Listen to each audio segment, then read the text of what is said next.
பிறக்கும் போதுதான் பெண்ணானே, வளரும் போதுதான் ஆளானே. தமிழ் திரையுலகின் பின்னணி பாடகி உமா ரமணன் கடந்த சில மாதங்களாக உடல்நிலை பாதிக்கப்பட்டு மருத்துவமனையில் சிகிச்சை பெற்று வந்த நிலையில் நேற்றிரவு காலமாகியுள்ளதாக தெரிவிக்கப்படுகின்றது.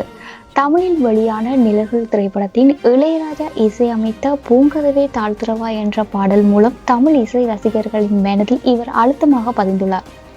அதேவேளை தெல்லுமுள்ளு, வைதேகி காத்திருந்தால், பன்னீர் புஷ்பங்கள், திருப்பாச்சி என 100க்கும் மேற்பட்ட படங்களின் பாடல்களையும் இவர் பாடியுள்ளார். அத்தோடு பாய்ஸ் உள்ளிட்ட சில திரைப்படங்களிலும் நடித்துள்ளார். இவரது திடீர் மறைவானது திரையுலகின் மத்தியில் பெரும் அதிர்ச்சியை ஏற்படுத்தியுள்ளதுடன் அவருக்கு திரையுலகத்தை சேர்ந்த பலரும் தமது இரங்கல்களை தெரிவித்து வருகின்றனர்.